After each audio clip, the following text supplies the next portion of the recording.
এখন আলোচনায় অংশগ্রহণ করবেন মাননীয় সদস্য জনাব সৈয়দ সাইদুল হক, 242 হবিগঞ্জ 4।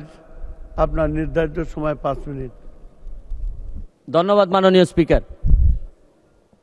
মাননীয় স্পিকার, শুরু করিতেছি মহান আল্লাহর নামে, যিনি পরম করুণাময় এবং অত্যন্ত দয়ালু। মাননীয় স্পিকার, আমি আমার বক্তব্যের শুরুতেই জাতির জনক বঙ্গবন্ধু শেখ মুজিবুর রহমান সহ এই পর্যন্ত যারা আত্মাহুতি দিয়েছেন দেশের কল্যাণে, তাদের প্রতি শ্রদ্ধা জানিয়ে আমি আমার বক্তব্য শুরু করছি। আমার এই বাজেট বক্তৃতায় প্রথমে আবারও জাতির জনক বঙ্গবন্ধু শেখ মুজিবুর রহমানের প্রতি কৃতজ্ঞতা প্রকাশ করছি যে আজকের যে বাজেট, এই বাজেটের ফাউন্ডেশন কিন্তু উনি 72 সালে দিয়ে গেছিলেন। এইটার উপরেই এখন 1 তলা 2 তলা 3 তলা করে আমরা আগাচ্ছি। এই জন্য ওনার প্রতি আবারও কৃতজ্ঞতা জানাচ্ছি এবং শ্রদ্ধা ভরে স্মরণ করছি। মাননীয় স্পিকার, 8,000 কোটি টাকার বাজেট, আকার বা প্রকারের সাথে আমার বিশ্বাসে ঘাটতি আছে এই বাজেটে, কিন্তু একটা জিনিসে আমার বিশ্বাসের ঘাটতি নাই। এইটা থেকে এই বাজেট বাস্তবায়নে যিনি নেতৃত্ব দিচ্ছেন মাননীয় প্রধানমন্ত্রী জননেত্রী শেখ হাসিনার প্রতি আমার বিশ্বাস আছে যে যে ধরনের আকার প্রকারের বাজেটই হোক, উনি অন্তত কোনো না কোনোভাবে আমাদেরকে সামনের দিকে নিয়ে সফল করাবেন, এই বিশ্বাসটুকু আমাদের আছে। মাননীয়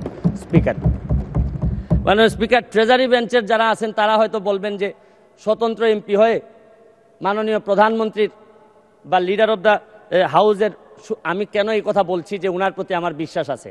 উনারা এটাও জেনে যাক, গত বছর আপনারা জানেন যে শ্রীলঙ্কা যখন দেউলিয়া হয় তখন সবাই বলছেন যে বাংলাদেশ আর মাত্র সময়ের ব্যাপার, বাংলাদেশও দেউলিয়া হয়ে যাবে। পাকিস্তান যখন দেউলিয়ার পথে তখন বলছেন আর একটু সময়ের ব্যাপার। ইন্ডিয়া যখন চাপে পড়ছে বলছেন যে আর সময়ের ব্যাপার। কিন্তু কোনো সময়ই আমাদেরকে অর্থনৈতিকভাবে দাবায় রাখা যায় নাই। কারণ হচ্ছে গিয়ে ইন্ডিয়া, পাকিস্তান, শ্রীলঙ্কা তাদের সম্পদ আমাদের চেয়ে কোনো অংশেই কম ছিল না, তবে একটা জায়গায় ঘাটতি ছিল, এদের জননেত্রী শেখ হাসিনা এদের হাতে ছিল না। মাননীয় স্পিকার, আমি এইটার সাথে সাথে বাজেটের উপর কয়েকটা কথা বলতে চাই যে এই সরকারের কয়েকটা প্রেশার নেওয়া লাগবে। এই প্রেশারটা আমি সাজেশন দিতে চাই মাননীয় স্পিকার। দেখেন, এই বাজেটে ঋণ দিয়ে উন্নয়ন ব্যয় মিটানো হবে। 2.5 লক্ষ কোটি টাকার লোন নেওয়া হবে, 1.5 লক্ষ প্রায় নেওয়া হবে হচ্ছে গিয়ে ব্যাংক থেকে। আমি মাননীয় প্রধানমন্ত্রী থাকলে বলতাম যে এমপি হওয়ার পর একটা গাড়ি কিনছি 1 কোটি টাকা দিয়ে, 50 লক্ষ টাকা লোন নিছি সাউথ ইস্ট ব্যাংক থেকে। এই লোন আর লোনের যে ইন্টারেস্ট, এইটার কারণে রাতে ঘুম আসে না। মাননীয় প্রধানমন্ত্রী যে কিভাবে ঘুমাবেন এটা একমাত্র উনি জানেন। প্রায় 2.5 লক্ষ কোটি টাকার ঋণ উনার মাথার উপরে থাকবে সব সময়। আমি আরেকটা জিনিস বলতে চাই মাননীয় স্পিকার, আমাদের বড় চাপ ফরেন রিজার্ভ কমে যাওয়াটা একটা বড় চ্যালেঞ্জ। কারণ হচ্ছে গিয়ে যে বাজেট আপনারা এই সরকার এখানে দিচ্ছেন, আরেকটা বাজেটও আমাদের এই সরকারকে বা এই মাননীয় প্রধানমন্ত্রীকে ব্যর্থ করার জন্য আরেকটা বাজেটও আছে। এই বাজেটের যাতে এই সরকার ব্যর্থ হয় এটার নেতৃত্ব দিচ্ছেন তিনি হচ্ছেন গিয়ে ডক্টর মোহাম্মদ ইউনূস। তিনি চাচ্ছেন এবং তার নেতৃত্বে যিনি সরকার গঠন করতেছেন তার নেতৃত্বে আছে হচ্ছে গিয়ে ডলার। এই ডলার হচ্ছে গিয়ে নেতৃত্বে চাচ্ছে যে আমাদের এই প্রধানমন্ত্রীর এই বাজেট যেন ফেল হোক। আমি আরেকটা জিনিস বলতে চাই, এক্সচেঞ্জ রেট ডেপ্রিসিয়েশন করছেন হচ্ছে গিয়ে রিসেন্টলি আরো 7 টাকা ডলারের সাথে। এক্সচেঞ্জ ডেপ্রিসিয়েশন করার কারণে ব্যালেন্স অফ পেমেন্ট যেটা, এইটা আমাদের মিটানো অনেক বেশি ডিফিকাল্ট হয়ে যাবে। এইটা একটা বড় প্রেশার মাননীয় স্পিকার। মুদ্রাস্ফীতি, আপনি জানেন যে টাকার দাম কমে যাচ্ছে, কমে গিয়ে 9.5% হয়েছে এই গত 20 মাস ধরে। আপনাদের কাছে তো মাত্র একটা সংখ্যা 9.5%, কিন্তু ফিক্সড ইনকাম যারা করে, যারা নির্দিষ্ট বেতনে চলে, তারা জানে যে মুদ্রাস্ফীতি এই পর্যায়ে 9.5% দিয়ে সংসার চালানো কতটা কঠিন। এটা একটা বড় চ্যালেঞ্জ মাননীয় স্পিকার। আপনি তারপরও এই বাজেটে 2-3টা জিনিস আছে, ভালো সফলতা আছে এই সরকারের। আপনারা কি করলেন? আপনারা ইন্টারেস্ট রেট বাড়িয়েছেন, খুবই ভালো, এটা প্রশংসার যোগ্য। আপনারা মানি সাপ্লাই বাজার থেকে কমিয়েছেন, এইটাও একটা সংকুচনমূলক মুদ্রানীতি, রাজস্ব নীতি। এই রাজস্ব নীতি করতে গিয়ে, সংকুচন করতে গিয়ে সবই ঠিক আছে মাননীয় স্পিকার, কিন্তু আমরা নিজেরাই এমপিদের উপরও সংকুচন শুরু হয়ে গেল। আমাদের গাড়ির উপরও 25% একটা প্রস্তাবিত বাজেটে চলে আসলো মাননীয় স্পিকার। আমরা যে জিনিসটা বলতে চাই, কম্পেয়ার করে এই কথা বলতে চাই না স্পিকার, মাননীয় স্পিকার। কাদের সাথে কম্পেয়ার করব আমরা? আমার এলাকায় যত অফিসার আছে সবাই এই সরকার গাড়ি দেয়, নতুন নতুন গাড়ি দেয়, আর আমাদের কিনতে হয়। তাও আমারে ট্যাক্স মওকুফ করার কথা 25% এখন দিতে হবে। কিন্তু আমি মাননীয় প্রধানমন্ত্রী হইলে বলতাম, গত পরশুদিন আমি তো গাড়ি পেয়ে গেছি মাননীয় স্পিকার, গাড়ি পেয়ে যাওয়া বলবেন আমি গাড়ি পেয়ে গেছি, আমারে তো কোনো ট্যাক্স নেয় নাই মাননীয় স্পিকার। তবে আমি মাননীয় প্রধানমন্ত্রীকে বলবো যে আমি যেহেতু ট্যাক্সবিহীন গাড়ি নিয়েই আসছি, আমার অন্যান্য কলিগরা তো আনতে পারেন নাই, আপনারা আমি যেহেতু এটা আমাকে ফ্রি দিলেন আর অন্যান্য আমার কলিগরা ফ্রি পাবেন, এটা ডিসক্রিমিনেশন হয় মাননীয় স্পিকার।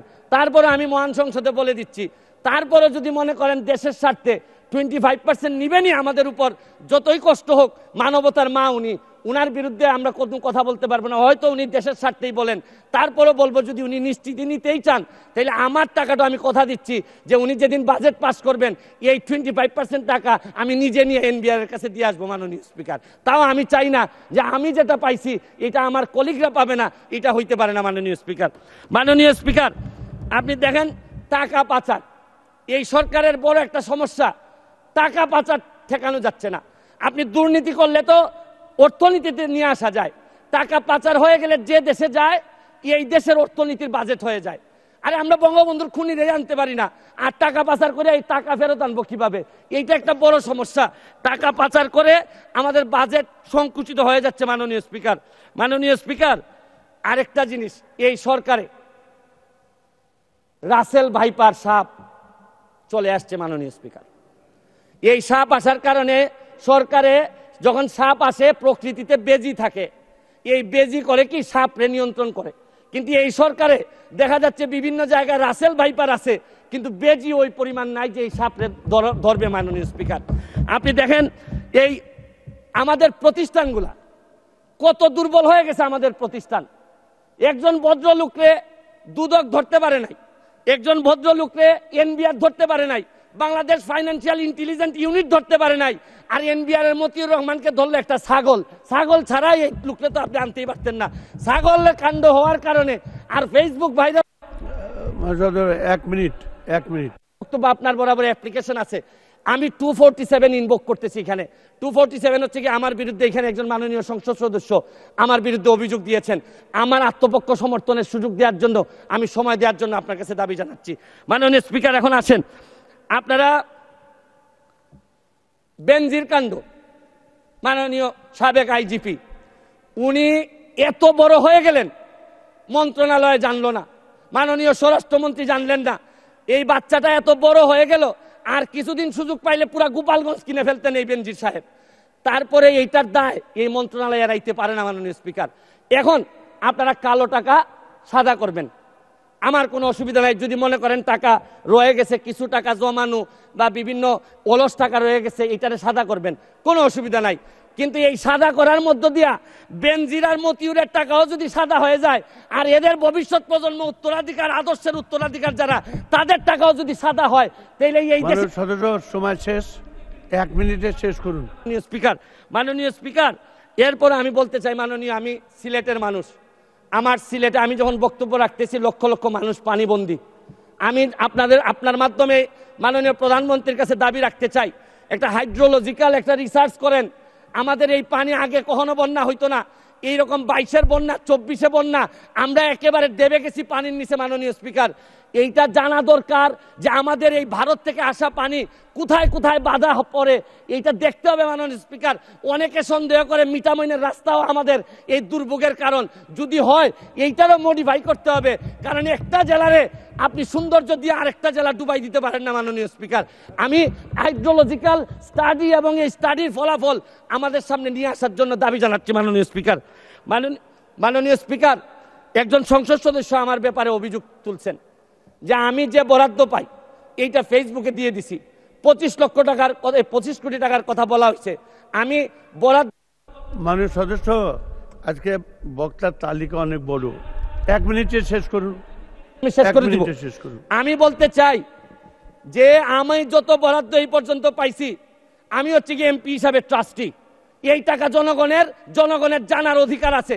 আমি ফেসবুকে দিয়েছি, হয়তো প্রকল্পের জায়গায় টাকা বলছি, কিন্তু টাকার মধ্যে কোনো ব্যবধান ছিল না, কারণ নতুন জেনারেশন আপনি যা বরাদ্দ পাবেন তা জানতে চায়।